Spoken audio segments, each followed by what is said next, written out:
السلام علیکم ورحمۃ اللہ وبرکاتہ۔ حروف قلقلہ۔ حروف قلقلہ یہ تجوید کا بڑا ہی مشہور و معروف قاعدہ ہے۔ حروف قلقلہ کل 5 ہیں: قاف، طا، با، جیم، دال۔ قلقلہ کا مطلب ہے ہلانا یا ٹکرانا۔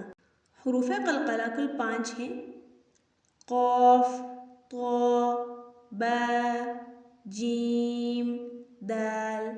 جب یہ حروف ساکن حالت میں یعنی ان حروف کے اوپر جب جزم ہو، سکون ہو، تو ان کی آواز ان کے مخرج سے ٹکر کھا کر الگ ہو جاتی ہے، جیسے لا اقسم بهذا البلد۔ لا اقسم، قاف پر جزم ہے، اقسم، اقسم بهذا البلد، دال پر جزم ہے، بلد، بلد۔ اس آیت میں قاف اور دال حروف قلقلہ میں سے 2 حروف آئے ہیں، دونوں پر جزم ہے، تو ان کی آواز کیسے ان کے مخرج سے ٹکر کھا کر الگ ہو جا رہی ہے؟ تو ان حروف کا مجموعہ یاد رکھنے کے لیے آپ یہ ذہن میں رکھیں، قطب جد، ان میں کل 5 حروف ہیں اور وہ پانچوں کے پانچوں وہ حروف ہیں جو حروف قلقلہ میں ہیں۔ تو قاف، طا، با، جیم، دال۔ اگر الگ الگ یاد کرنے میں دشواری ہو رہی ہے تو ان حروف کا جو مجموعہ ہے اس کو یاد کر لیں، تو اس سے الحمدللہ بڑی آسانی سے حروف یاد رہتے ہیں۔ تجوید کا یہ بڑا ہی بہترین انداز ہے کہ جہاں لمبے چوڑے حروف ہوتے ہیں جنہیں یاد کرنے میں دشواری ہوتی ہے، تو پھر کیا ہوتا ہے، ان کا مجموعہ ہمارے سامنے پیش کیا جاتا ہے۔ دیکھیں اب جو لکھا ہوا ہے تصویر میں، ایکو اور باؤنس، اس کا کیا مطلب ہے؟ یعنی حروف قلقلہ کا مطلب، جو قلقلہ ہے اس کا مطلب جو ہلانا یا ٹکرانا ہے، تو جب ان حروف پر جزم ہو تو ان کو کیسے ہلانا ہے؟ اب ہم مثال کے ذریعے سمجھتے ہیں۔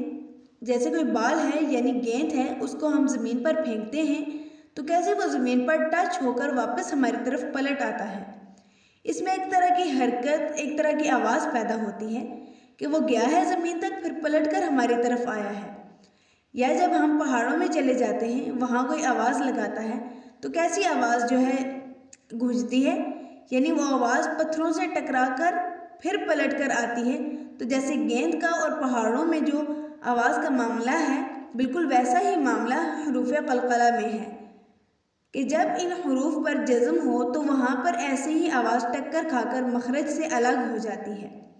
ان مثالوں کے ذریعے سمجھیے، یہ قاعدہ بہت ہی آسان ہے، اور قرآن کی تلاوت کرتے ہوئے جہاں کہیں یہ حروف جزم یا ساکن حالت میں ملے تو پھر یہاں پر قلقلہ کرتے ہوئے ان حروف کو اس طرح سے ہلاتے ہوئے جیسے ہلانا چاہیے ویسے پڑھنا چاہیے۔ ہم مشق کی طرف چلتے ہیں۔ قاف میں دیکھیے، اقبل بمقدار مقتدر۔ طا میں دیکھیے، شطر بقطع یطعمنی۔ با میں دیکھیے، سبحا قبلة یبدئ۔ جیم میں دیکھیے، وجہک عجلا تجزون۔